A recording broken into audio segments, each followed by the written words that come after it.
Yo, what's up guys, Alf here, and today I'm going to be doing a full in-depth deck breakdown of a deck that I've recently used to get rank 1 with on the arena ladder. As you can see from the untapped screenshot, I managed to go 21-4 with this deck, which is pretty sick, so the deck's been performing really well for me. Before I get into it, there's going to be an MTG zone link down in the description. If you click on that, it'll just have the deck list there that you can import into Arena if you want to try the deck out for yourself. And I'm also in the process of writing a full text article about this deck for MTG zone that will have more details, a full sideboard guide, how I change the deck for best of one, and some tips and tricks to help you play the deck as well. So as soon as that's finished and up, I'll link that down in the description as well. But anyway, with that all out of the way, this is my mono-red Laelia burn deck in Historic. Now, burn is one of my favourite decks to play, but it hasn't really been in Historic or in the metagame for a while now, mainly due to the presence of Cat Oven Sacrifice decks. So Cat Oven was basically just an impossible matchup for the burn decks because they have repeatable chump blockers, which makes it very difficult for you to get in for damage with your creatures, and they have a ton of ways to gain life, both off the Cauldron Familiar and the food tokens of Witch's Oven and Gilded Goose. However, with the recent nerfing of Cauldron Familiar, I think there's no real incentive for those sacrifice decks to be running Cat Oven Trail, which was the main reason that burn struggled in the past. So with Cauldron Familiar basically not being a part of the format anymore, you know, sacrifice does still exist, but they don't have as much life gain, they don't have as good a chump blockers. I think this is a really good time to be playing burn now. It can move back into the metagame, and on top of that, it also got a few really nice tools from the latest anthology set as well. So it's been so much fun to play burn again, and it's felt really well positioned right now as well. So burn decks, if you're unfamiliar with them, basically are comprised of creatures and burn spells. So burn spells are instants and sorceries that deal damage to any target. So the really nice thing about burn spells is they're very flexible. You can use them to kill creatures to then make way for your creatures to attack through. You can use them to pick off planeswalkers, and more importantly, you can also deal direct damage to the opponent, which gives the deck really good reach in the late game. You know, a lot of the time you don't need to connect with your creatures in order to win with a burn deck. You can just point multiple burn spells directly at the opponent, which makes it very difficult for them to go down to a low life total, because you can just rip burn spells off the top and finish them off that way. It does also make the deck quite difficult to play optimally, because it's very difficult to know when to use your burn spells on creatures, when to just go face, when to hold on to them. So it is a difficult deck to play for sure, but it's one of the funnest decks to figure out in my opinion, and I've had a ton of fun playing it. So we're going to start off by having a look at the burn spells, and then we'll have a look at the other threats in the deck. So starting off at the 1-drop slot, we've got 4 copies of Play with Fire and 4 copies of Shock, both 1 mana, deal 2 to any target. Play with Fire is definitely better because if you deal 2 damage directly to the opponent, it also scries 1. So typically burn decks don't normally run this many 1 mana, deal 2 damage burn spells, but I really like running 8 of these. First of all, because there's a bunch of really cheap creatures that you want to be able to kill on turn 1 and 2. So for example, Esper Sentinel and Thalia are commonly played in both humans and Esper Greasefang, and being able to kill Esper Sentinel on turn 2 without giving them a card is really important. Being able to kill Thalia on turn 2 is very important as well. Against auras, it's very important to be able to kill Selfless Saviour, SRAM, Spirit Dancer on turn 2, especially if you're going second as well. So having a high density of 1 mana deal 2 is very crucial at making sure that they don't get creatures to stick in that matchup. With the recent release of Elvish Mystic, there's a lot of green decks that are running full Anorels for Elvish Mystic, so being able to kill that on turn 1 is very important as well. So there's a ton of creatures that you want to have a high density of these 1 mana deal 2 effects to be able to kill straight away. And on top of that, the deck also has a lot of ways to exile the top card of your library, and you can only play it this turn. So for example, Electrostatic Blast, Laelia and Chandra all exile the top card that we can only play this turn, and in a lot of situations you're not going to have that much mana to play the cards. So there will be, well, from playing this deck, there have been a ton of situations where I only have 1 mana available when I exile a card off Electrostatic Blast, Laelia or Chandra, and so having a high density of 1 mana burn spells just maximises our chances of being able to play the card we hit off it, and that really adds up. You know, if you hit a 2 mana burn spell off one of these exile effects and you can't play it this turn, that's just damage that you're missing out on, which in a burn deck can be the difference between winning and losing. On top of those 3, we also have Light Up the Stage, which exiles the top 2 cards of your library, and you can play them until the end of your next turn, which does give you more time, but we often want to play Light Up the Stage on turn 2, and running a high density of cheap burn spells maximises our chance of being able to play both the cards that we hit off this. So say for example we play Light Up the Stage on turn 2, and we hit a Chandra and a Shock, we can play both of those cards because we can play Chandra, uptick it to add a mana, and then Shock as well. So in addition to being able to kill cheap creatures, it's also very important to maximise our chances of being able to cast whatever we hit off our exile effects. Then at the 2-drop slot, we've got 4 copies of Electrostatic Blast. So this is a 2 mana instant, deal 2 to any target, and then when you cast your next instant or sorcery spell, you exile the top 3 cards of your library, and you may play one of those cards until your until the end of your turn. So this is really nice because it's additional burn that then generates additional card advantage. Now, one of the things that was really important to me in this particular build was that the deck had a ton of ways to refuel, because the issue with a burn deck is if you empty your hand of burn spells, you kind of just run out of gas. So I've got a ton of cards in the deck like Electrostatic Blast that just continuously produce card advantage to ensure that we don't run out of gas, to ensure that we keep hitting burn spells so that we can burn the opponent out. So the important thing to note about Electrostatic Blast is that it is very important to sequence your spells correctly and not forget when you have the Electrostatic Blast trigger available. Typically you want to cast this as your last spell during the opponent's turn, so that then you can cast your next instant or sorcery during your turn. If you cast Electrostatic Blast and then another instant during your opponent's turn, chances are you're not going to be able to cast what you hit off it, because if you hit a land, you can't play it because it's not your turn. If you hit something that isn't an instant, then you can't cast it either. So typically you want to try and cast Electrostatic Blast as the last card during your opponent's turn, so that then you can cast an instant or sorcery during your turn, exile the top 3 cards, and then again you maximise your chances of being able to cast what you hit off it.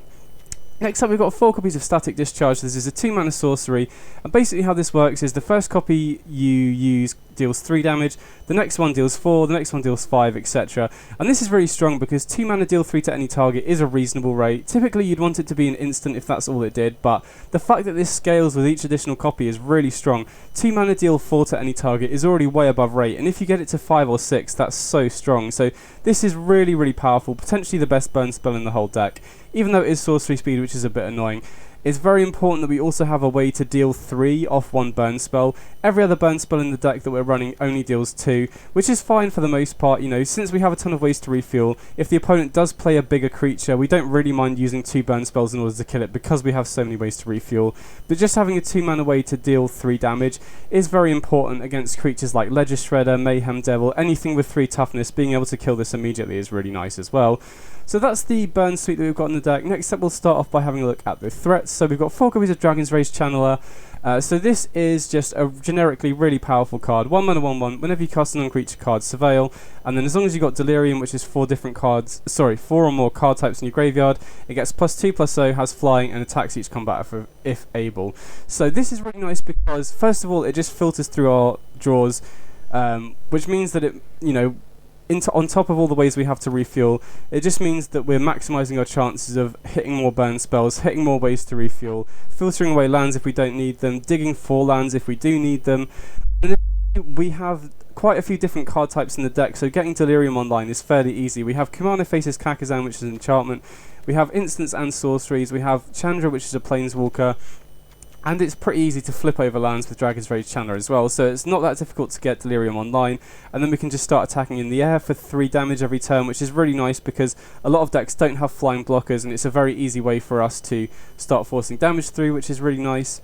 Next up, we've got 4 copies of Soulscar Mage, 1 mana 1/2 with Prowess, and if a source you control would deal non-combat damage to a creature an opponent controls, you put that many -1/-1 counters on it instead. So first of all, 1 mana 1/2 with Prowess is really strong in a burn deck because it scales very nicely with our burn spells to deal additional damage, but the fact that this turns our burn spells into -1/-1 counters is really strong because it means that we can deal with big creatures over the course of multiple turns. You know, say the opponent has a 5/5, we can just fire off a shock during the end of the opponent's turn, turn it down to a 3/3, and then pick it off with a Static Discharge, for example. It also makes combat very difficult for the opponent. We can often bluff attacks with Soulscar Mage because if we cast a burn spell on an opponent's creature that's blocking Soulscar Mage, not only do we shrink the creature because of the -1/-1 counters, which lowers its power, but we also boost the power of Soulscar Mage. So you can have huge swings in combat damage with Soulscar Mage and instant speed burn spells, which is really huge. One slight downside of Soulscar Mage is we do have Molten Impact in the sideboard, which is very good against creatures because any excess damage that we deal to other creatures. But one interaction to note is that since Soulscar Mage turns our burn damage into -1/-1 counters, you miss out on the excess damage on Molten Impact. So that is one slight downside, but in general, Soulscar Mage is such a strong card in a burn deck, and you absolutely should be running 4 copies here for sure. Then I might as well talk about Commander Faces Kakazan here, because this is kind of a creature, how it works. So this is a 1 mana enchantment, and on the first chapter it deals 1 damage to each opponent and each planeswalker they control. So this is nice because it's just 1 damage immediately on turn 1, to face, and it also deals damage to planeswalkers as well. Picking off planeswalkers with this is such good value, but for the most part this is just going to be dealing 1 damage immediately to the opponent on the first turn, which is decent for what we want to do. You know, we're a burn deck, we want to be dealing damage as often as possible. Then on the second chapter, when we cast our next creature spell, we put a +1/+1 counter on it, so this is great to be playing, play it on turn 1, and then a Channeler or a Soulscar Mage on turn 2, instantly puts the Soulscar Mage out of range of stuff like Unholy Heat, which is great. We also have Laelia that we can play on turn 3, so we don't necessarily have to play this on turn 1 in order to get value off the chapter 2, but it's fine if your hand doesn't work out and you don't have anything to play on chapter 2, but it's nice upside when you do get it. And then on the third chapter, it turns into Etching of Kumano, which is this 2/2 with haste, and if a creature dealt damage this turn by a source you control would die, exile it instead. So turns into a 2/2 with haste, which is great because it's another way to get through with damage, and it also works as kind of like pseudo graveyard hate against stuff that gets effects once it's in the graveyard. So there's so much going on with this card that's really good. Extra damage, +1/+1 counters, turns into a hasty creature which we can force extra damage through, works as kind of main deck graveyard hate against decks where that's relevant as well. So Commander faces Kakazan, really strong card. And additionally, another great thing about it is the first chapter also enables us to trigger the Spectacle for Light Up the Stage. So a very strong turn to play is just going Commander faces Kakazan into Light Up the Stage if we need to dig for more cards. So there's a ton of stuff going on here, and a lot of it is very, very useful. Then we've got Laelia the Blade Reforged. So this card is unbelievable. This card has impressed me so much, and I think Burn has been the best shell that I've tried it in so far. So this is a 3-mana 2/2 with haste, and when it attacks, you exile the top card of your library. You may play that card this turn, and whenever 1 or more cards are put into exile from your library and or your graveyard, put a +1/+1 counter on it. So this is such a strong card because it does basically everything that we want. It's a creature that starts attacking for damage. It's a hasty creature, so it can pressure planeswalkers. It can start dealing damage out of nowhere if the opponent doesn't have instant speed interaction for it immediately. 2/2 is kind of sketchy stats for a 3-mana creature, but it immediately turns into a 3/3 off the first attack. So if the opponent doesn't have something like an Unholy Heat immediately to kill it, it starts outscaling all the 2 damage, especially like the red 2 damage interaction. And it just refuels us. Every single time it attacks, we exile the top card of our library, which in a burn deck is great because the curve is very low, so we have a very high chance of being able to cast what we hit off it. If we hit a burn spell, we can just fire it off. If we hit a creature, we can just put it into play. So there are a lot of decks where there are certain cards, like say you're playing it in a mid-range deck, if the opponent's empty-handed and you hit a Thoughtseize or an Inquisition or something, then it's kind of useless. In a burn deck, whatever you hit is gas. If you hit a land and you haven't played your land for turn, you play it. If you hit a burn spell, you can fire it off. So exile the top card of your library every turn just provides repeatable card advantage, which is sick. And then the secondary ability, whenever 1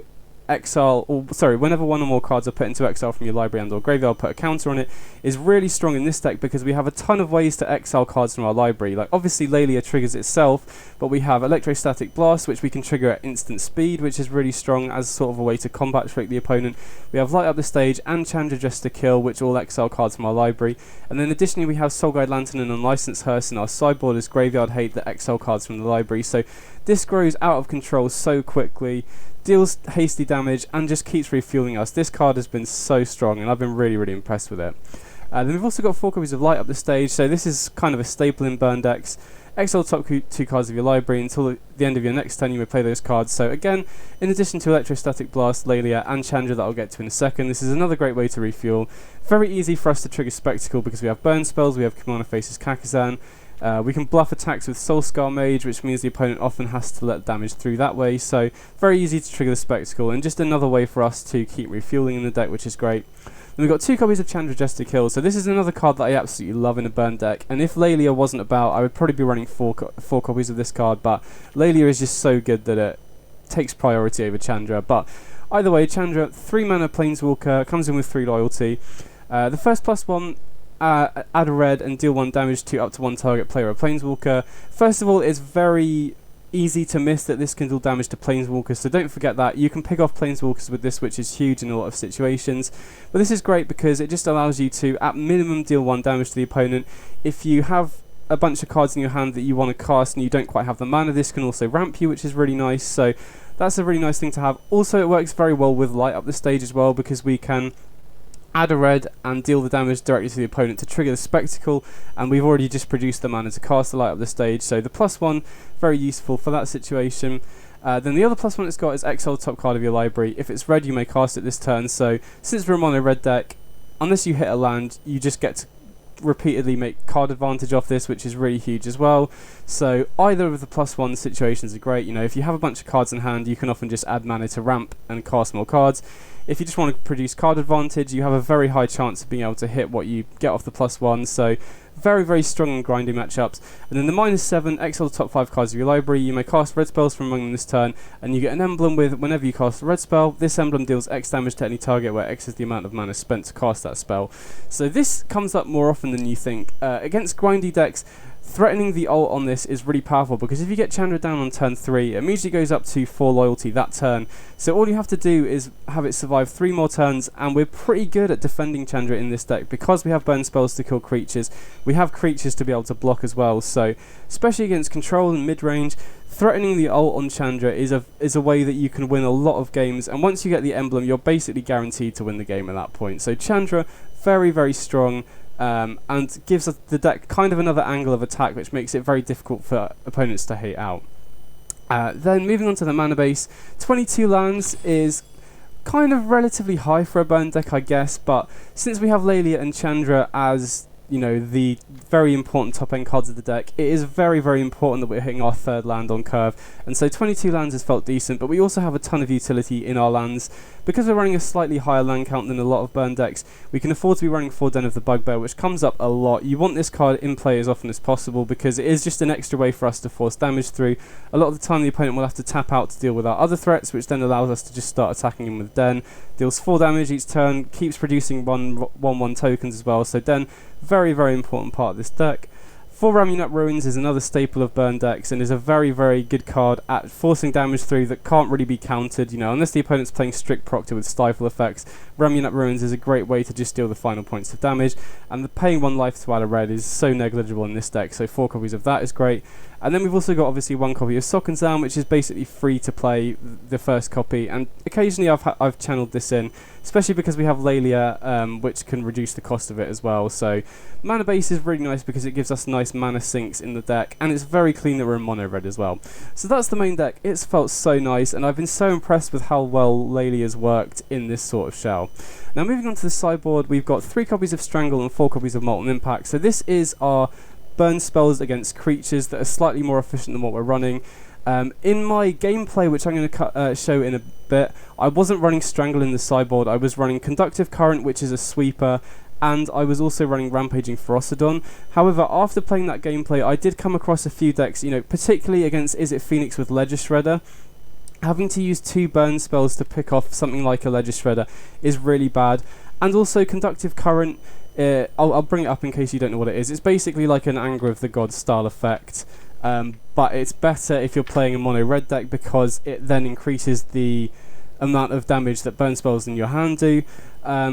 But since our deck is running so many cheap burn spells like Play with Fire and Shock, decks where you would want Conductive Current, like Humans, you're already pretty good at picking off their creatures individually, so it didn't really feel like I was gaining that much from Conductive Current. If a deck like Elves or Mono Red Goblins with Krenko becomes more popular, then this is a card that you could consider running, but I think there's much more value in running Strangle, because it works very similarly in those matchups like Humans, where you can just pick off their bigger creatures like Ranger Captain of Eos. But very importantly, I just found I was struggling against specifically Ledger Shredder, so I wanted to be running Strangle in the sideboard as just a way to pick off 3 toughness creatures for a very efficient rate. Then we've also got 4 copies of Molten Impact, so this is very nice at being able to kill bigger creatures, and even against smaller creatures this is great, because you can deal damage to the opponent, deal damage to their creature, have the excess damage lying about, and then cast another burn spell to pick off another creature. So Molten Impact, very, very strong against creature decks, and if you are against the creature deck, especially if they're running creatures with slightly higher toughness, this is great to bring in. One card that I want to talk about, because I imagine I'll get questions about why I'm not running this, is Searing Blood, because this is a card that's just come out in the latest set and was one of the main reasons I was looking to play burn.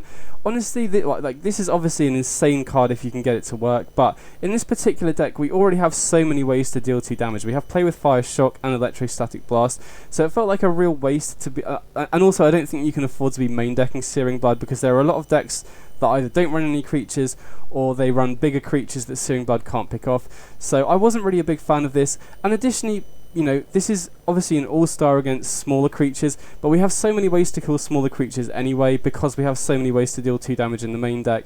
And in those sorts of matchups, we're more playing the control role, so we tend to just pick off their creatures and then deal damage once we've stabilized anyway.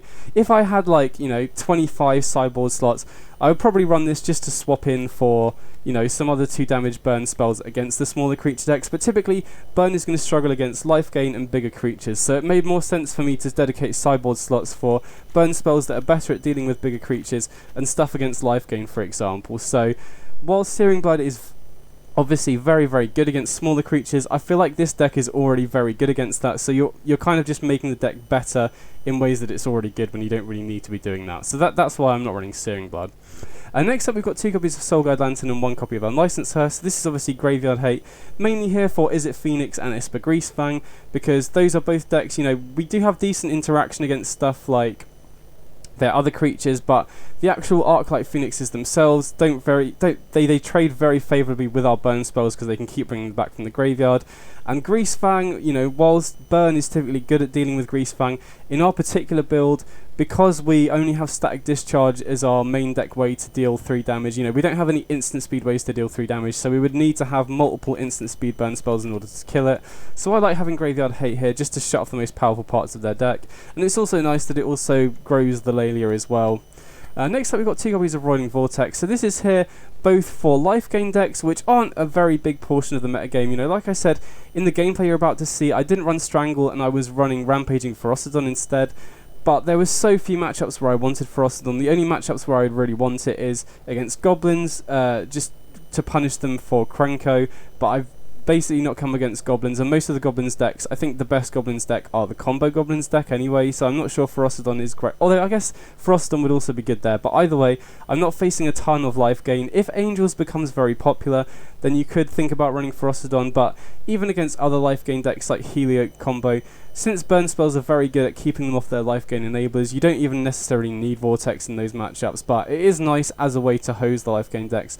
This is predominantly here, though, for control matchups, because this is a card that is insane against control, because control matches obviously go for a very long time, so if you can get a Vortex down on turn 2, this can deal upwards of like 10 damage over the course of the game, and 2 mana deal 10 is huge. You can also use it to shut off life gain, so if the opponent plays something like Absorb, or they board into like a Baneslayer Angel, for example, we can just use this to shut off the life gain as well. So this is here predominantly for control, but it also happens to hate out life gain stuff as well, which is nice. And we've also got copies 3 and 4 of Chandra Just to Kill, which again is here for the control matchups. Generally against control, I'll just board in 2 Vortex, 2 Chandra, and cut 4 Shock, because we don't need as many cheap burn spells. You know, most of the time we're going to be pointing at the opponent's face anyway, unless we're picking off Planeswalkers. So Chandra is just absolutely insane against control. Also against mid-range, I also like to bring this in if they're not playing a particularly aggressive deck. You know, a lot of the mid-range decks will be boarding into a more controlling role against us in order to pick off our creatures, so Chandra is really good at punishing their slower hands there as well. So Chandra just really, really strong against control and slower mid-range decks. And then finally, I've got 1 copy of Shatterstorm to round the sideboard out. Again, I wasn't running this in the gameplay videos, but I did face Affinity quite a few times after the gameplay, and that is a tough matchup because their creatures like Nettle Cyst makes their creatures really big, which is difficult to deal with. Shadow Spear is a nightmare as well, so while the matchup definitely isn't unwinnable, even game 1, I wanted to have something additional to help that matchup, and Shatterstorm is basically an auto win if you can resolve it against them. So I like running 1 copy, and we do have quite a few ways to dig with it with all of our exile effects. So that's the deck. If you've got any questions about it at all, drop me a comment below. It's been so much fun to play. I love playing burn decks. While they are difficult to play, I think they're so much fun to play as well. So next up, I've got 5 matches. I've been playing a lot on ladder recently, but since I've not covered a constructed event in a long time, I thought I would just run this deck through a constructed event just to switch things up a bit. So I've got 5 matches so you guys can see the deck in action. Like I said, if you've got any questions at all, drop me a comment below, and I hope you enjoy the gameplay. Big up. Okay, sweet, here we go.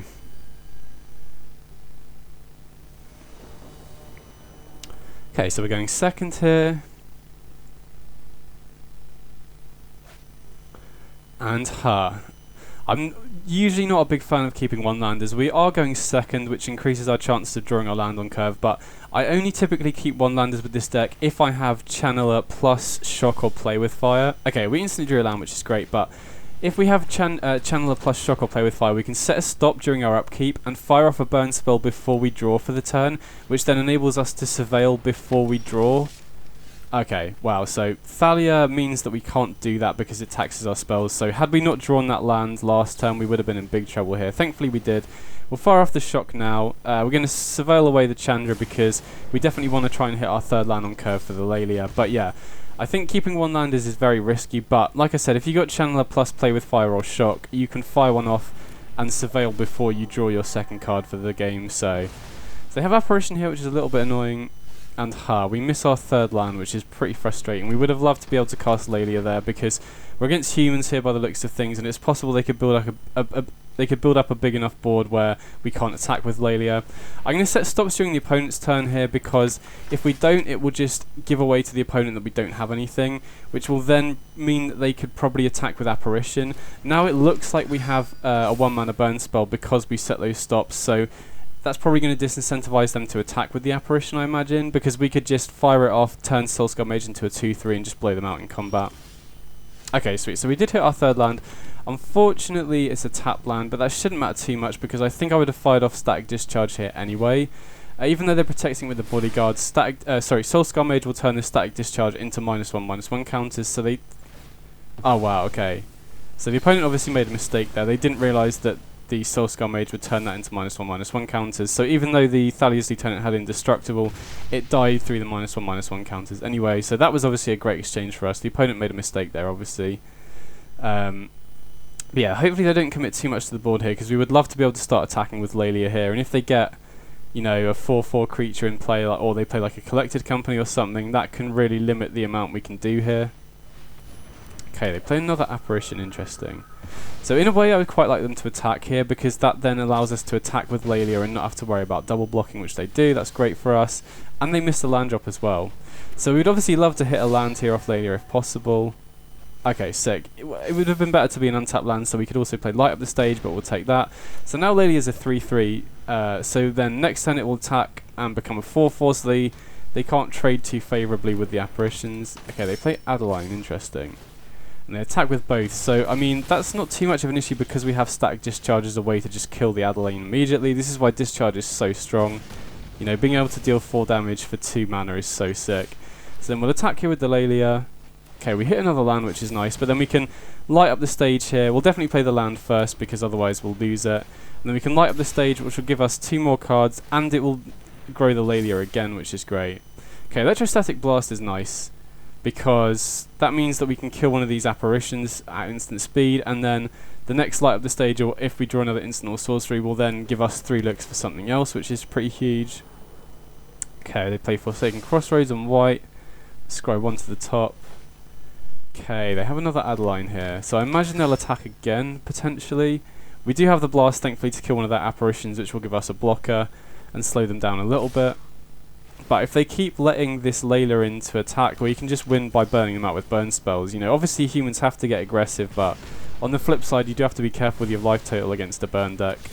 And I think we're potentially winning this race if we can find a way to deal with this Adeline. Okay, Play with Fire is nice. I think I'm going to lead on attacking here just to see what we hit first.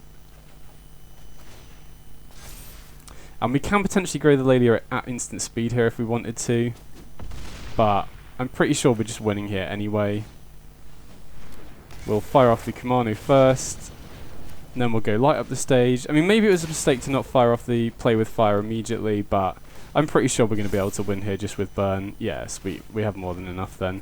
Yeah, it probably was a slight misplay not to play with Fire, because that would have exiled the cards off Electrostatic Blast, which would have grown Laelia before it dealt damage, but I was pretty confident we were going to hit enough burn spells to win there. So against humans here, we want Conductive Current for sure, and we also want Molten Impact. Chandra isn't great because of all the non-creature taxing that they run, and trying to think what else to cut here. I mean, Kumano faces Kakazan isn't great, but I'm not sure, you know, having a 1-mana play to just put a 2/2 into play eventually is probably good. So I think I'm going to cut 2, but then since we've cut Chandra, we don't have that much top end now. I'm kind of tempted to put another Laelia back in, but I think I'm just going to try it like that. I think going first, I might be more interested in trimming 2 more Kumano Faces Kakazan and bringing in more Laelia, but since we're on the draw here, I quite like having Kumano Faces Kakazan as just a guaranteed turn 1 play if nothing else is too appealing, just to get another creature into play quickly.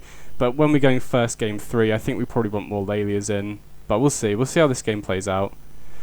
So even though I kept a 1 land last game, like I said, I only really like doing it with Channeler and a 1 mana burn spell. This I'll definitely keep.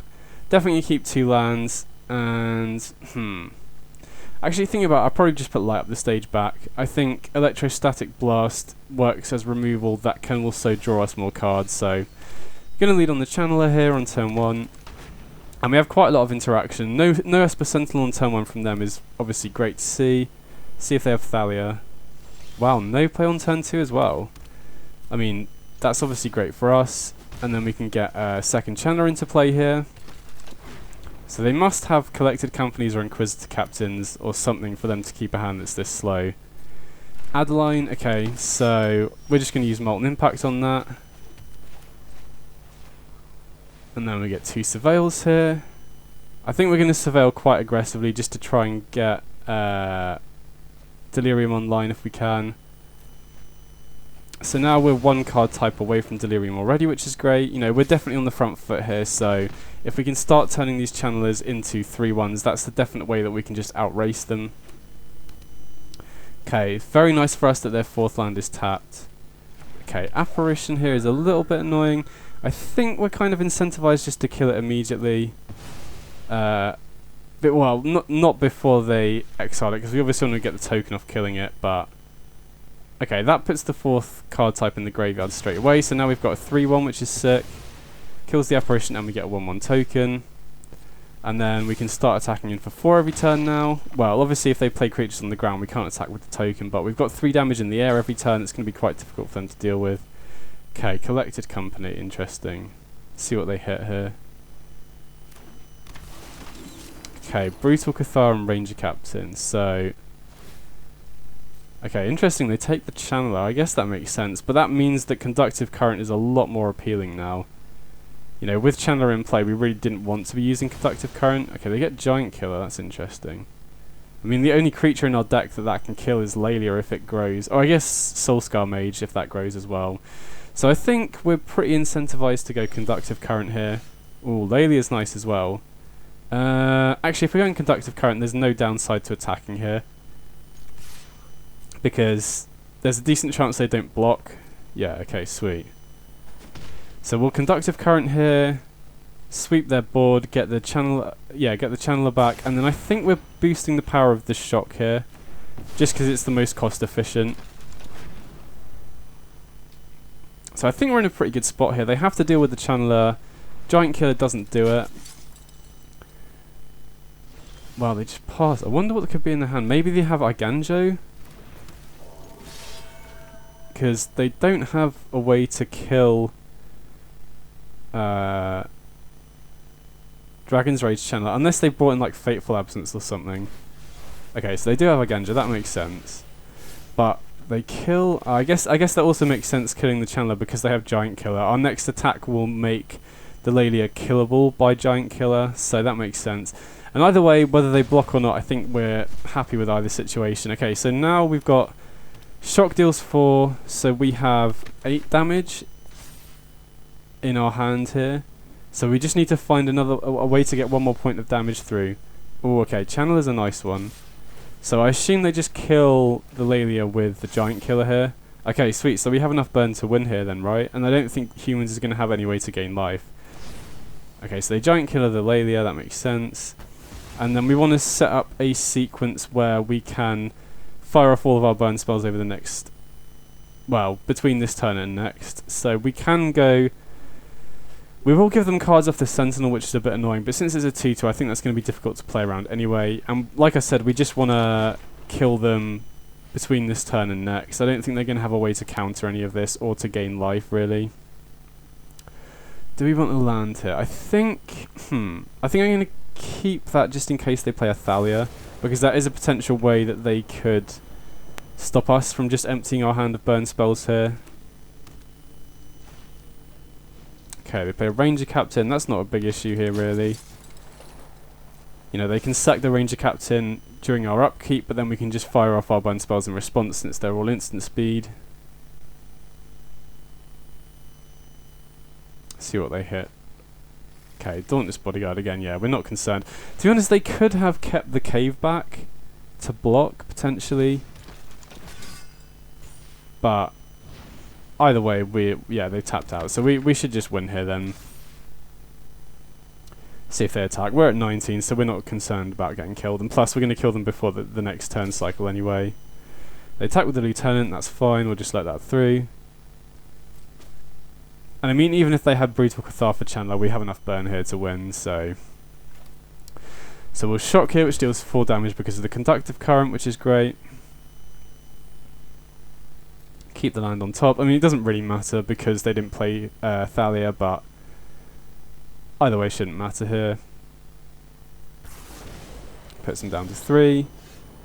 Okay, so they didn't crack the Ranger Captain. Yeah, we win with the attack either way there, so sweet, we got there.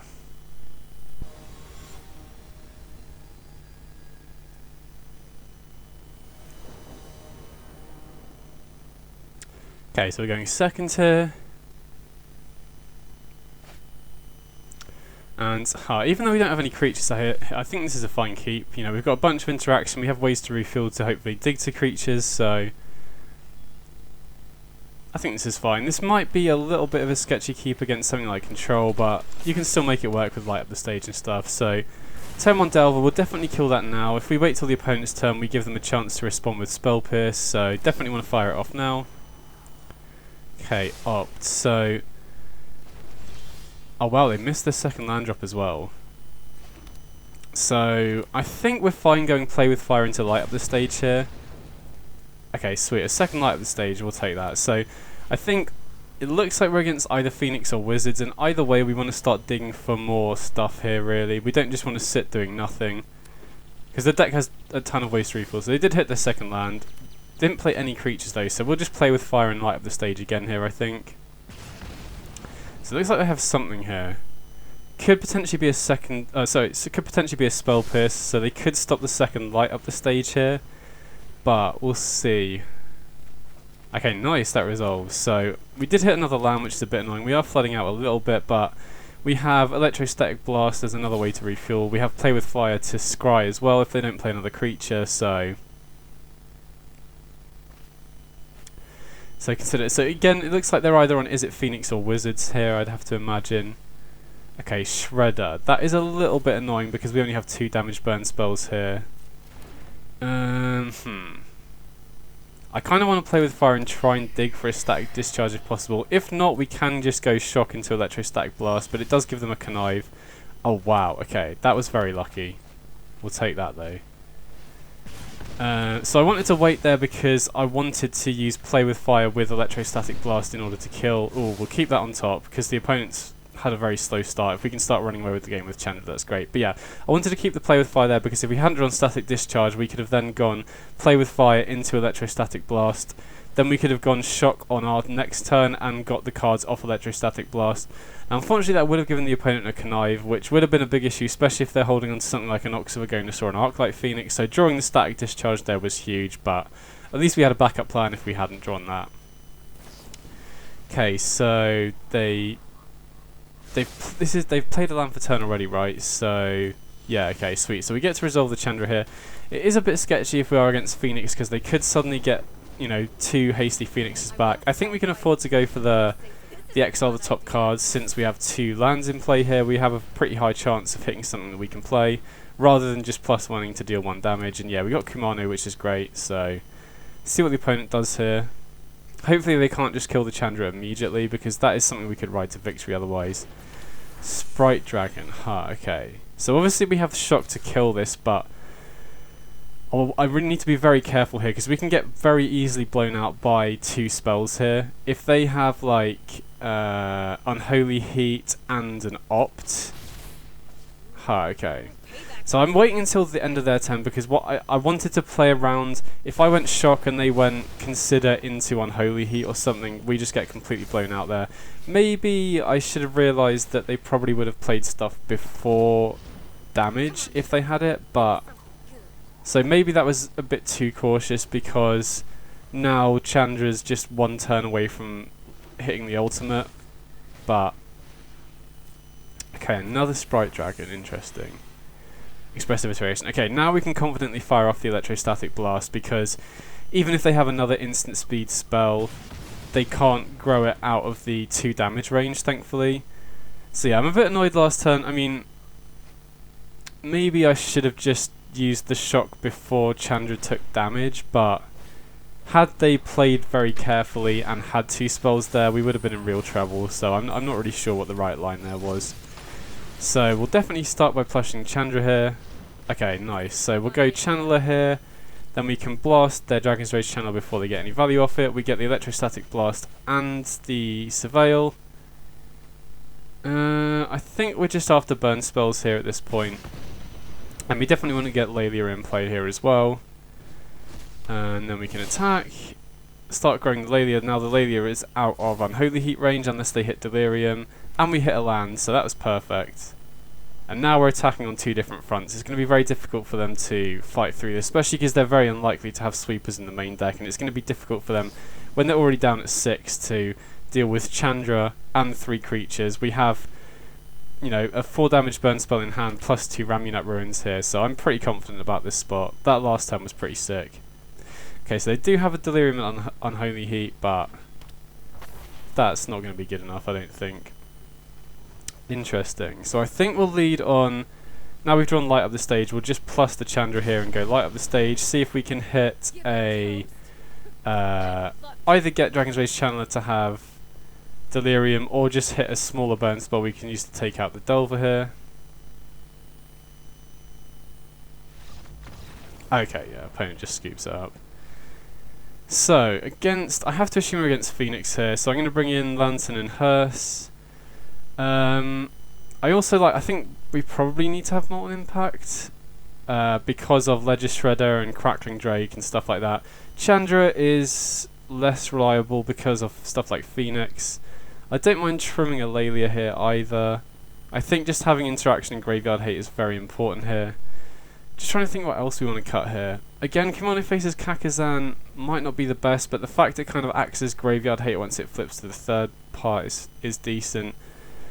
Let me think. Maybe we can just trim Shocks here, because we're bringing in Molten Impact. You know, they do run Delver, but we have a decent number of ways to interact early, so I think that's fine. Maybe again we probably should have cut Kimono instead. Maybe we should have kept Shocks in going second, but I'm not really sure. So I think even though we have Channeler here, we don't have a 1-mana burn spell to guarantee our second land, so I think I'm going to mulligan this. We don't even have Channeler here. I mean, this is sketchy, but the rest of the hand is great if we keep drawing lands, so I'm going to risk this going second. If we don't draw our land on time, that kind of sucks, but we'll just see how it goes. Okay, perfect. That's the other advantage of running 22 lands in this deck. You know, it is slightly higher than some people run in a burn deck, but it means that you don't have these situations as often where you just miss lands. Okay, Sprite Dragon, sure. So, do we want to go Electrostatic Blast or Molten Impact? I think we just want to go Blast here because we want to keep hitting stuff. And it helps us keep hitting lands, it helps us keep digging for other stuff.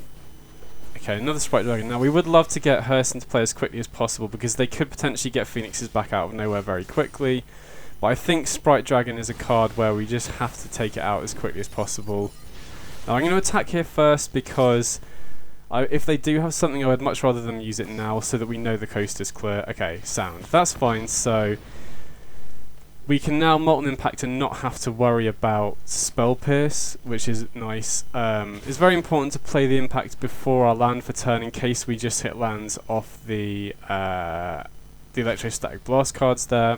I'm hit a Soul Skull Mage, which is nice. We would love to play Laelia next turn, but if they don't play anything we need to deal with immediately, I think we can finally get Hearse into play. You know, Hearse is a card that I would have loved to get into play as quickly as possible because obviously against a deck like Phoenix, they can bring back Phoenixes out of nowhere very easily. They just need a single big turn, so even though I would love to get Laelia in play, I think getting her into play is just so important at shutting off the Phoenix line of attack. And I'm definitely going to play my land before to play around Spell Pierce as well. So, we've got their graveyard on lock. Aha, they got Chandra. That's a little bit annoying, but we do have Laelia that can damage that with haste, which is pretty important. So we will use the hearse here, and I think we'll obviously take out sorcery because they've only got one of those, and I think since they don't have any other creatures, we can take out the Sprite Dragon here. Now it's interesting whether we go face with Laelia here or not. I quite like going face with the attack because then we can fire off Light Up the Stage, which deals 2 damage to Chandra.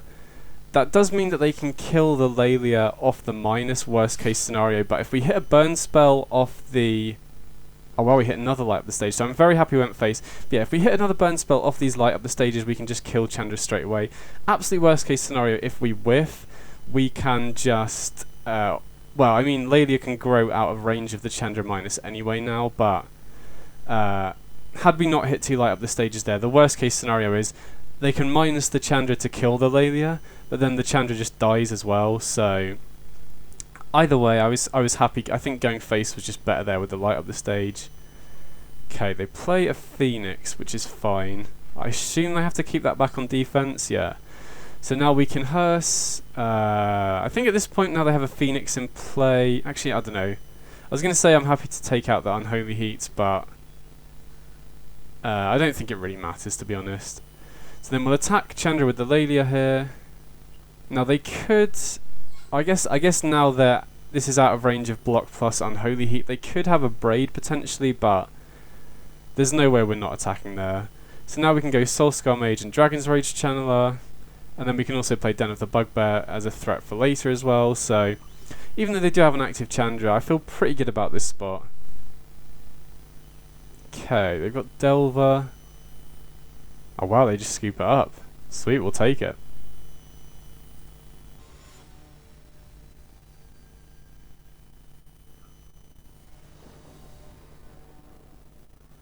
Okay, so we're going second here.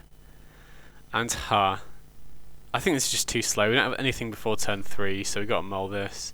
This is definitely a keep. Just trying to think what we want to put back here. So we're against the Gigantha deck.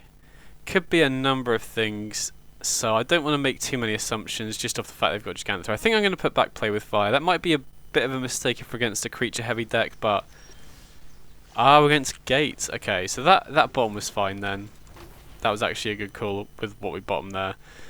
So Gates, I mean, I've not played against it much myself, but I think our deck should be pretty good against them as long as they don't get down Gatebreaker Ram quickly. So Kumano faces Kakazan is a nice draw here, because that then sets us up to give the counter on Laelia next turn. I think since we're against Gates, we just want to race here, so I think I'm fine just firing off Play with Fire here, and yeah, I'm happy to keep Light Up the Stage on the top, so I think that's a pretty good start. Down to 14 already. Obviously we do have to consider Gates Ablaze. That's a very big way they can stabilize, and Gatebreaker Ram, but well, they play Basic Forest, so they only have 2 gates in play. That's a good sign for Laelia here, so unless they have a way to stop Laelia, it will instantly move up to a 4-4. I think, you know, they could potentially get 4 gates in play if they have a Growth Spiral, or if they just...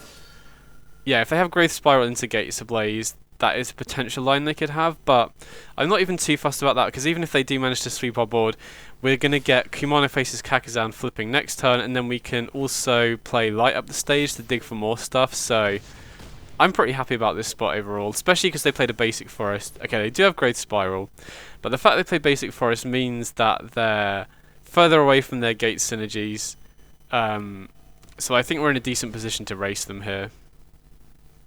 So they can play Gate into Gates Ablaze. Oh wow, they just don't have it. Sweet. That just shows the speed of Laelia there, I guess. So this is a matchup where we definitely want Chandra Jester kill to have a sticky threat that survives Gates Ablaze. We definitely want Roiling Vortex as well. So I think we're probably going to be sideboarding the same way we do against the control deck here. Probably can afford to just cut shocks, because we don't really need the early interaction as much. And Roiling Vortex and Chandra are both ways that we can have threats that deal damage over the course of the game and survive Gates Ablaze. Now, we are obviously concerned about stuff like Ugin as a way to kill all of our stuff, but I think the main way that we win this is just by racing, so...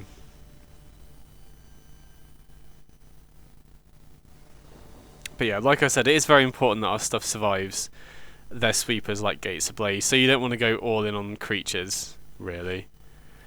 Okay, this hand looks great. Got Channeler and a bunch of burn spells and ways to refuel. So we'll lead on the Channeler here, and I think... I was going to set a stop during the upkeep, but I think it's very unlikely that we're going to fire off Play with Fire before we draw here with Light Up the Stages.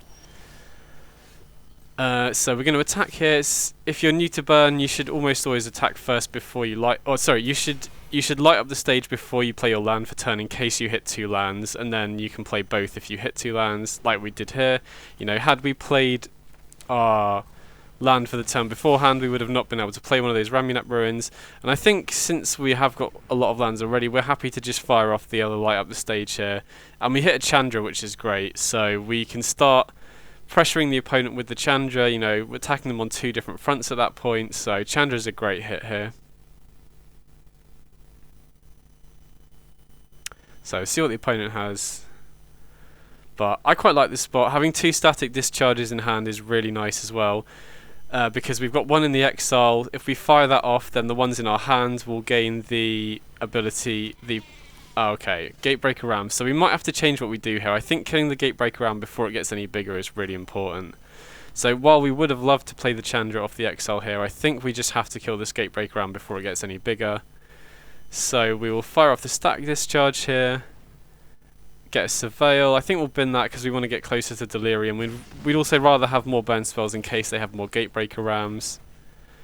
Yeah, I think we're going to use Play with Fire here. And we'll bin a land. And now we have Delirium online. We can start attacking for 3 in the air, which is pretty huge. So again, we lost the Chandra there, but I think Gatebreaker Ram is going to be much more of a concern if we don't deal with it immediately. They do have another one. And an Arboreal Grazer, okay. They don't have a land in hand, so they have 2 non-land spells, which is interesting to note. So I'm going to lead on the Kumano here. We could just double static discharge, but I think we can potentially just race them here. I would much rather, you know, they're probably going to block with the Grazer here, but I think we can race them with damage here if we fire off the static discharges at face. Okay, we'll bin that, because then they go down to 11. We're attacking them down to what is it, 8 here, and then we have another 5 damage off the static discharge, puts them down to 3, and then we have Den of the Bugbear and Ramunap Ruins, plus the Kumano Faces Kakazan is going to flip. Oh, okay. I didn't really play around the second Gatebreaker Ram.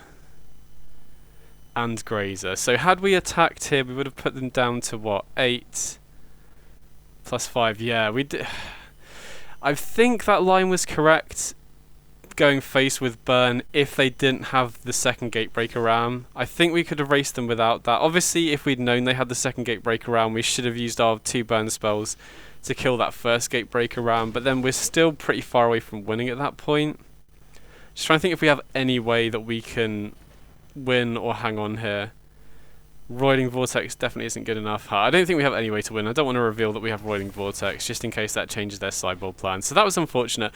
I still think that was probably the right line going face with the burn there, because had they not had the second Gatebreaker Ram, I think we're still in a great spot there. I was tempted to trim on the Roiling Vortex because of Gatebreaker Ram, but I think this is probably fine.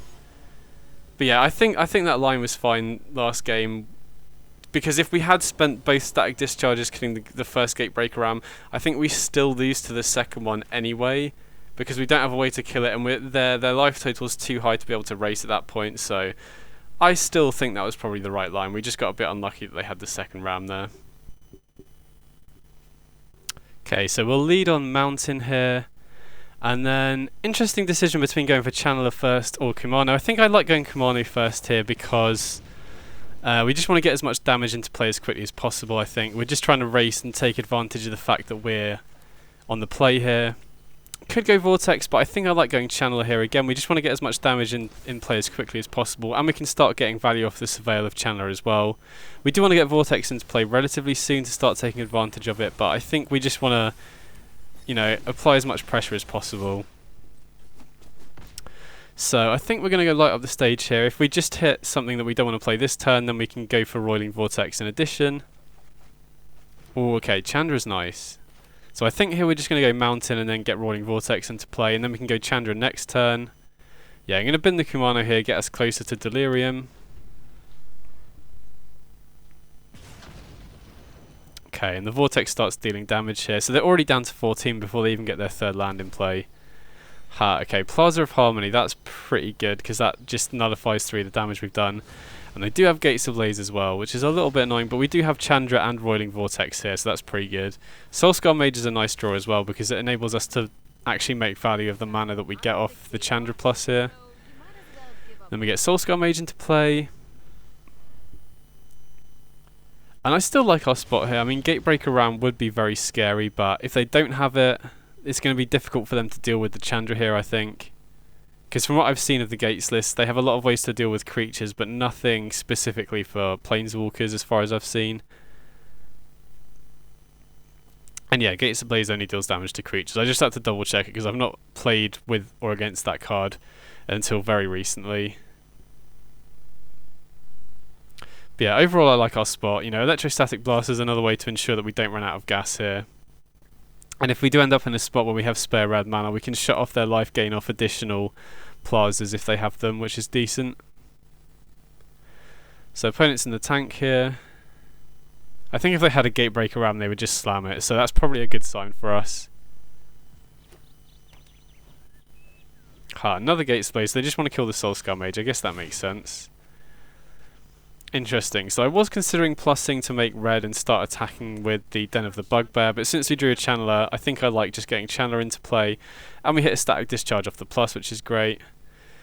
Can bin a Den. I mean, another land here isn't that bad because it enables us to start attacking with Den, but we don't really want to tap land. We can do better right off the top, I think. And we can also shut off life gain for this turn, so if they have another Plaza, we can stop them gaining 3 life, which is actually pretty huge.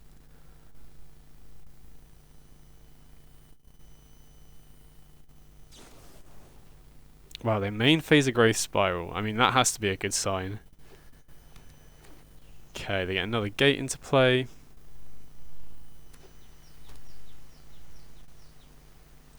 Okay, and they just pass the turn.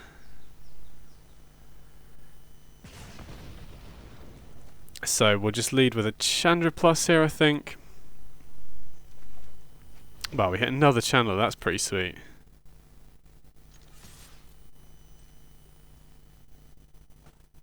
So this puts them down to 8. They're going to be down to 7 after the Vortex, and then we have... well, we have 6 burn in hand. So I think we should just be good to win here, really, because we have 6 burn in hand, plus they're going to take 1 off the Vortex for next turn. So unless they have something crazy here... okay, they have Clarion, so that would kill both the Channelers here, but we can just go play with fire into Blast here. So we'll lead on play with fire, get the Scry. We want to make sure we do it this way round, because otherwise we would miss out on the 3 cards that we exile off the Blast. So we'll fire off the Blast, and we've also got the +1 off Chandra to deal the damage here, so we have tons of ways to close the game out. Then we can just win with play with fire here. Okay, sweet, they just scoop it up.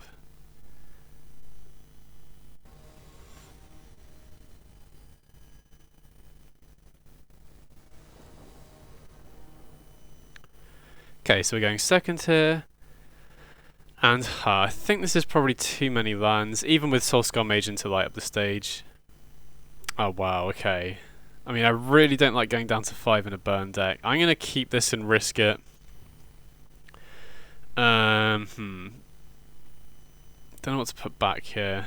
I think I can put back a Shock, but yeah, we're just kind of, you know, if I wasn't going second, there's no way I'd be able to keep this. Oh wow, Sentinel on turn 1's really bad. Okay, Channeler is... if I'm not going to draw a land, Channeler is the best card to hit there, because now we can fire off Shock before we draw our card for the turn, which will give us a Surveil to hopefully hit a second land, but Yeah, maybe this was a sketchy keep. I don't know. I really dislike going down to 5 in a burn deck, though. Okay, we'll definitely bin the play with fire. If we miss a land, this is going to be really rough, but... Okay, sweet. At least we had the Surveil there. So now we get to go Kumano, which gives us a second Surveil. Again, we're just looking for our third land here. So it worked out. We got paid off. I mean, going second in a 22 land deck, it's not the most unlikely thing in the world. So maybe, I don't know. Oh, well, interesting. I thought they were potentially on humans. I'm not a huge fan of Ancient Ziggurat and Esper Greasefang because of the sideboard removal that you need to run. I was tempted to fire off Electrostatic Blast before the draw step, but I want to be able to play Static Discharge here. Having Static Discharge enables us to attack, because if they block we can just discharge the Diviner, which is a fine trade that I'm happy to make. They don't block, but we got in for a 3 point of damage there, and we hit our third land on curve, which is pretty important. Okay, they have Inquisitor Captain. That's not great for us. I mean, it is good that they didn't discard Parhelion off the Diviner, because... Oh, wow, okay, they have a Greasefang. But yeah, I was going to say, it's a good thing for us that they didn't discard the Parhelion. They didn't discard Parhelion, because obviously that means they probably don't have it. I like keeping a land on top here, because I want to use Static Discharge. We're going to get the 3 cards of the Electrostatic Blast this turn, and so I want to have a land to be able to cast what we hit off it. Okay, nice. So now we have the land to be able to hit second Static Discharge off the Electrostatic Blast. Now, unfortunately, because it was in exile when the first one resolved, this one doesn't deal 4 damage. We would have loved to be able to kill Diviner of Fates with it. But, I mean, either way, being able to kill Inquisitor Captain is nice because it allows us to just get in for 3 extra points of damage here. And as far as I can tell, the opponent doesn't have Parhelion yet, so we've already got them down to 10. I think the way we win this is just racing damage here, really. Another Captain isn't ideal here. Okay, into Apparition, sure. So that's not great for us, but they do attack with the Diviner, which allows us to attack this turn with Laelia. Now, they are kind of racing back here a little bit, so I want to make sure that we don't take damage off the Ramuan Ruins if we can avoid it. And we'll attack with the Laelia here. Presumably they block with the Inquisitor Captain. Okay, play with fire is a nice hit. Now we can kill this Apparition. So I think we'll fire off the play with fire now. Doesn't really make a difference, but... Okay, Chandra, I think that's not good enough, really. And it also gives us Delirium here, which is nice as well, which allows us to race even further. So I'm going to set a stop during my upkeep again, because I want to try and surveil towards another instant or sorcery so that we can get more burn spells, because I'm going to fire off this Electrostatic Blast face at the end of their turn. I think we'll let this through, and then the Surveil here will hopefully get us closer to another instant or sorcery, because if we deal 2 here, we put them down to 8. If we get in for an attack here... Okay, Kumano is reasonable, but again, I would just want instants or sorceries. So yeah, we get them down to 8, we get them down to 5 off the attack here. Okay. I mean, now we have our 5th land. Oh wait, thinking about it, okay. That was probably a misplay because they can just block. I was thinking if they used oh, they have a Parhelion. That's kind of sketchy. But yeah, I probably should have just held that 1-1 back here. But if they don't have Greasefang, I think we win next turn here because we can attack in the air for 3 and then fire off Ramuan. Oh, well, they do have the Greasefang. Okay. So that was kind of unfortunate. If they hadn't had the Greasefang there, I think we just win unless they have like a Rafine to block in the air, because we can just attack them down to 2 and then Ramuan Ruins. But unfortunately, they did have it. But sideboarding here, definitely want Graveyard Hate, definitely want Molten Impact. Conductive Current probably doesn't kill their 4 toughness creatures, so it isn't great. So we'll trim the Chandra here. What else do we want to trim? Maybe we can trim a Laelia, although with cutting Chandra, we are losing quite a lot of top end. I definitely think Humano isn't great here, really, because their creatures just outscale the 2/2 here, which is one of them, you know, as a flaw of the card, you need the 2/2 to be good here, I think. And yeah, thinking about it, I think I want the 4th Laelia. Because we're cutting Chandra, we're kind of light on top end card advantage, so run it back like this and see how we do. Okay, so we're on the play. Wow, okay, we've got mulligan that. And this isn't ideal, but I think it's a keep. you know, getting Laelia on turn 3 and having early interaction for Esper, Sentinel and Thalia is very important.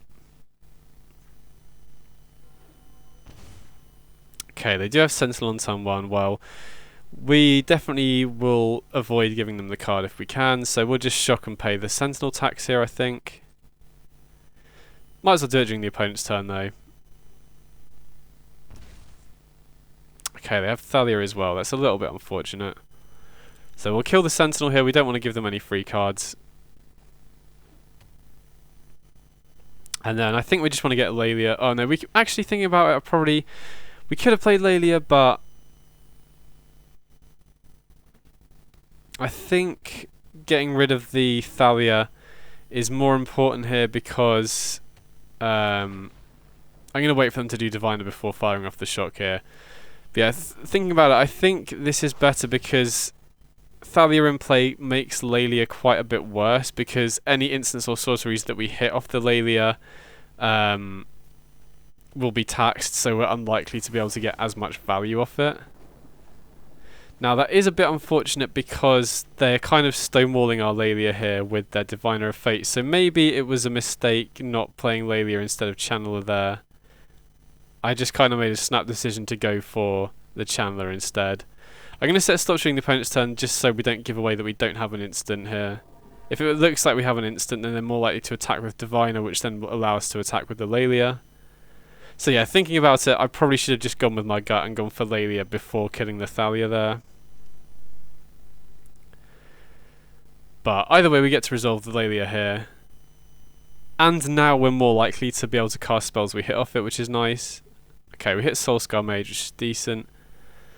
Now I do like bluffing lands in hand in a lot of decks, but since we have so many ways to essentially draw cards in this deck because of all the exile effects we have, I quite like always playing your lands out. I don't think there's as much value bluffing stuff in your hand in this deck because you can end up in a situation where if you had put all of your lands into play, you would have more options, and you have so many ways like off Laelia or off Light Up the Stage to hit lands that I think the value of bluffing is pretty low in this particular deck anyway. Wow, they double block. Okay, so this is pretty huge for us because we can kill the Seasoned Hallowblade here even if they give it Indestructible because we have Soulscar Mage in play.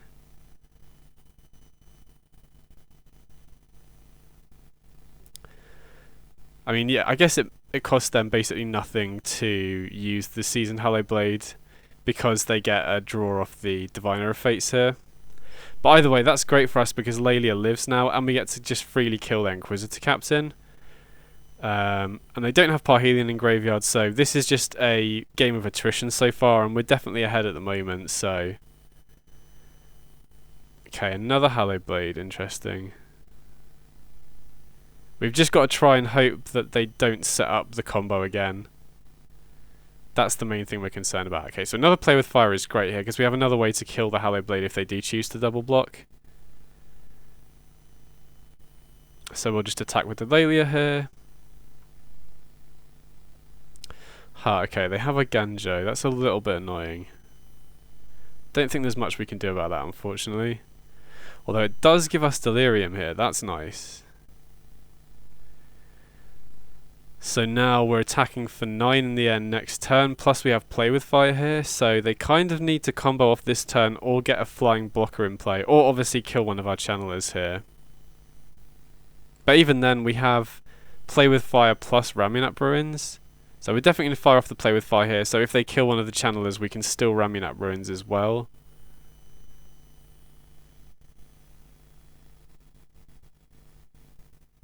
Okay, I think we're binning the Light Up the Stage here. We're just looking for burn. Sweet, okay, yeah, we'll take the Electrostatic Blast. Okay, nice. They obviously didn't have removal there, so we got there that game. So, sideboarding, I think that was decent how we had it set up there. I think I'm happy to just run it back. But yeah, this matchup is kind of weird because how the game plays out varies so much if they have Esper, Sentinel and Thalia early. It varies a lot if they have the combo. If it's just, you know, their fair game plan versus what we're doing, we tend to just pull away, but we just need to try and make sure that Esper, Sentinel and Thalia don't disrupt us too much in the early game, And we obviously have to try and stop them from comboing off as well. So drawing Graveyard Hate is really important, because then the whole matchup just comes down to their fair game plan versus ours, and we typically have the better fair game plan. So I think going second, I'm happy to keep this. This could go horribly wrong if they have a turn 1 Esper Sentinel into a turn 2 Thalia, but okay, there's the Sentinel. Yikes. Okay, so I think we just have to go Channeler, set a stop during our upkeep, and just hope that we get there with the Surveils off Channeler. Oh wow, they have Thalia. Please, we need a land here. Come on. Oh man, okay. So we got punished for the greedy keep here. Kind of unfortunate. And we can't even go for the upkeep burn spell anymore because Thalia's in play and it taxes our stuff. Okay, that was important. So now I think we have to kill Thalia, which will give them a card draw here. They're also missing land drops, so that's keeping us in the game here a little bit at least anyway. Okay, they attack with the Hallowblade. I think we just have to let this through. Because we need, if we're going to kill something, we just need to kill the Thalia here. Wow, okay, they missed their third land again. So even though this gives them a card which we'd really like to avoid if possible, we have to just do this. We're going to surveil anything away that isn't a land. Does give them a card, unfortunately, but we get to kill the Thalia here, and then we can shock during our upkeep to kill the Esper Sentinel and try and scry for another land here.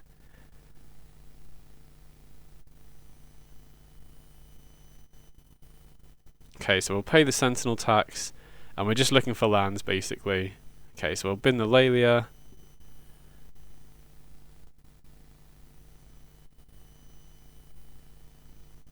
Okay, Sentinel goes down. Okay, sweet, we hit our third land. That's huge. And now we have an answer for the Hallowblade as well. And potentially, you know, even if they have a bigger creature, since we have Soulscar Mage in play, we can shrink that as well, which is pretty huge. Oh no, okay, that's not a good sign. Maybe we got too greedy. Actually, no, that's fine, because I was going to say, if they play Greasefang, we can potentially shrink it with Play with Fire, but even if we shrink the Greasefang, they can just crew it with Hallowblade anyway, so... Wow, okay, they missed their third land again, so I'm pretty certain they have Greasefang here, which is scary. But I don't think we have much of a choice but to kill... I'm just debating whether we kill the Thalia or hold removal up for Greasefang. I think we just have to kill Thalia here.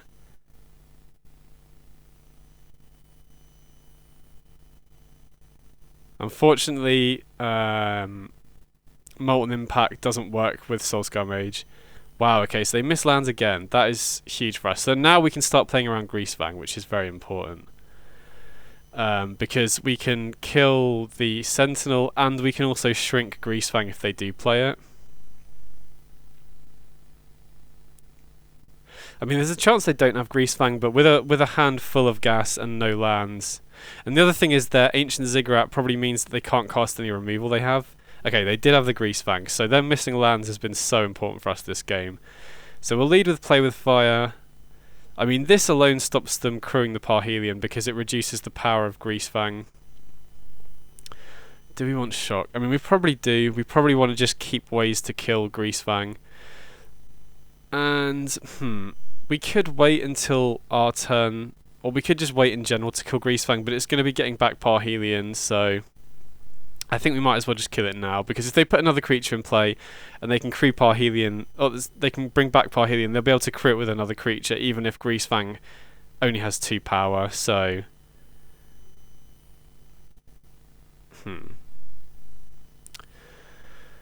So I was considering going for Static Discharge, because then we get the Electrostatic Blast cards, but I think I'm just going to play it safe here. Another Ziggurat. I mean, there's a chance they're just not running any interaction. I think Ziggurat makes it very, very difficult to cast your sideboard cards if you are running instants and sorceries, so there's a chance they're just not running any, which seems a bit weird to me. So again, I'm going to go for the upkeep stop here, just to potentially smooth our draw. Actually,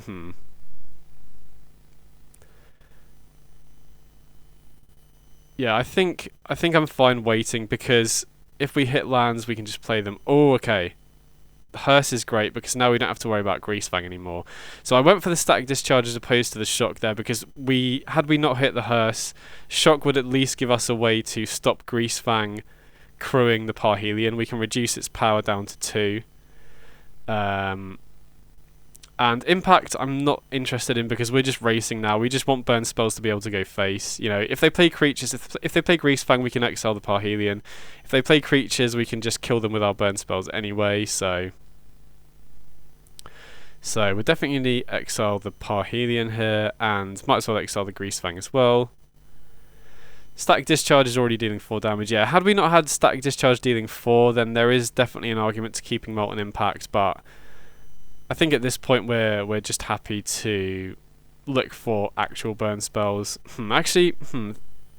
Now we've used the Static Discharge, I think we have to keep the Molten Impact on top, because if they have another Rafine or something, that just means that we can't get in with Channeler. I think at this point we just need to clear the way for Channeler to attack. Okay, they have Apparition. Exiling the Channeler, sure. I think we just go face with this Shock, because we can then just fire up the Den of the Bugbear and attack for lethal that way.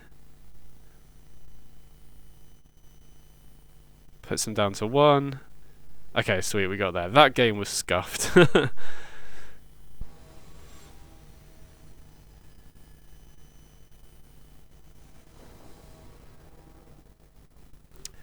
Okay, so we're going second here. And I think, you know, I don't mind keeping a 1-lander here because we have Soulscar Mage light up the stage. You know, we're going second, so we're fairly likely to draw our second land on curve anyway. But even if we don't, we can go turn 1 Soulscar Mage, attack into light up the stage. Okay. Sweet, so we did draw a second land, so in that case I think we can afford to go for Kamano. Now it is potentially more risky, because if they kill the Soulscar Mage we might be in trouble, but even if the opponent plays a bigger creature, even if we only have 1 land available, we can bluff an attack with the Soulscar Mage and they're likely not to block anyway, so...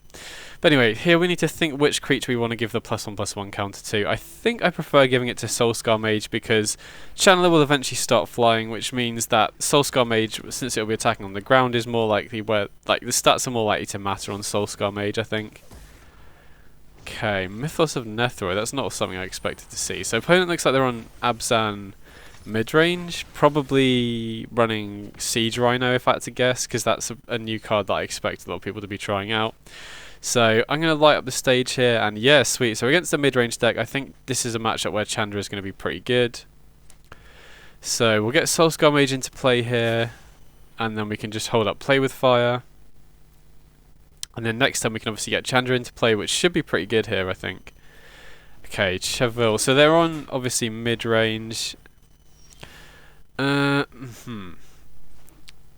Just trying to think what order we want to do this in. I think we want to get Chandra in play first, just to get Prowess and Surveil triggers. Potentially get Delirium online if we're lucky. And... I think we probably just want to add a mana here, because we can use Play with Fire in order to shrink the Cheville, however you say it, so that it has less than 1 attack. Well, it'll have 0 attack. So I think we're going to do this now, because I don't think they're going to have any removal for 1 white. They could have Fragment Reality, but I think that's quite unlucky. So we'll fire off the Play with Fire here just to make Soulscar Mage a bit bigger, and we do get Delirium online, which is pretty sick. Now, unfortunately, they do get to apply their counter, which means that they can draw a card and gain 3 life potentially, which they do.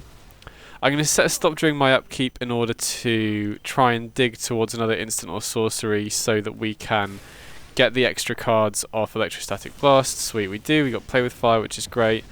We get to pick off the Cheville so it stops putting counters on stuff, and then we can just go for lethal with Play with Fire. So, it looks like they're just on Abzan midrange, so I think Chandra should be pretty good here. So I think I'm going to go up to the full 4 copies. We only saw Cheville, but I have to imagine they're running stuff like, well, bigger creatures, potentially like Tarmogoyf and Siege Rhino. So I think Molten Impact is probably good here. Since we're bringing in the 4th Chandra. I think we can trim on Laelia, and I don't mind cutting Shock either, because I think it looks like they're likely to be running bigger creatures anyway, and I think we can trim 1 Kumano Faces Kakazan as well, because if they have bigger creatures, the 2/2 is going to matter less often, and I think I'm happy to run it back like that. I think that seems reasonable. Again, I don't want to overcorrect because we don't know exactly what the opponent's on, but if they're just on Abzan midrange, I think our list is pretty well set up as it is, or as we've just submitted it anyway.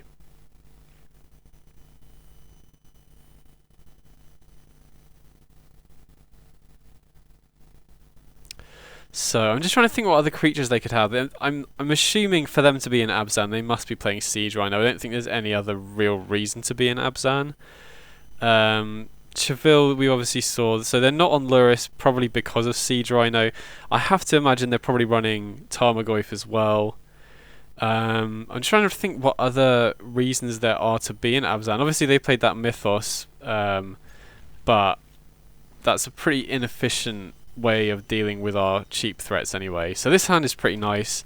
We've got Laelia as top end, we've got Molten Impact to deal with any big creatures they play, we've got Static Discharge to go face as well. I think we want to hold on to our burn spells here, because there is a chance if they play something like a Siege Rhino, we want to be able to chain together multiple burn spells in order to deal with it. Okay, they've got Cheville. So I think we just need to take that out. We'd obviously love to get Laelia into play, but we can't attack if they've got a Death Toucher in play. I'm going to go for Molten Impact here. Oh wow, they just besage you our Den of the Bugbear. Interesting. I guess they want to get the discount, make most use of their mana, but that doesn't potentially enable us to also use Static Discharge here, which I think I'm happy to do that, because we do lose out on the one excess damage off Molten Impact, but we already put them down to 11. We have 2 burn spells still in hand, so okay, they're binding the Soulscar Mage. We're just going to get Laelia into play here.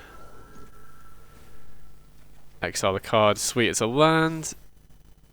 So we'll play that. Even though we'd like to get Channeler into play, we want to get done as a threat later in the game. That could potentially win us the game if it is down to like a war of attrition here.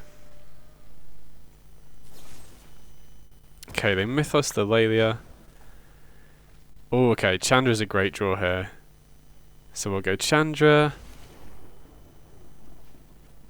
And we'll just exile the top card. Okay, sweet, we'll definitely fire that off. We could have gone Channeler beforehand, but I just wanted to maximise the chances of hitting something off the Chandra that we can actually play.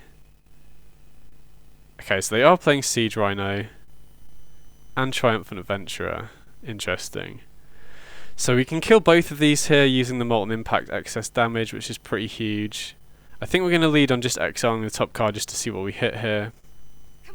Interesting, light up the stage. So we want to try and play the light up the stage if we can. So I think that means we don't play the Channeler this turn, unfortunately. So I think we Molten Impact the Adventurer, get the 3 excess damage here, and then we can use play with, well, we'll see what we hit off the Electrostatic Blast first. Okay, interesting. So I think we just play with fire the Siege Rhino here, and then the 3 excess damage will kill that. And then we can just go Kumano Faces Kakazan into light up the stage. And then we've made pretty good use of all the cards that we got this turn.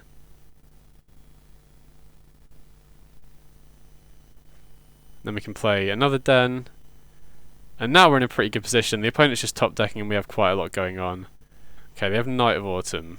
So I was kind of expecting them to kill the Kumano Faces Kakazan there, but interesting. So I think I'm just going to go plus on the Chandra and light up the stage here. Well, we'll go Channeler first just to get the Surveil and the +1 counter.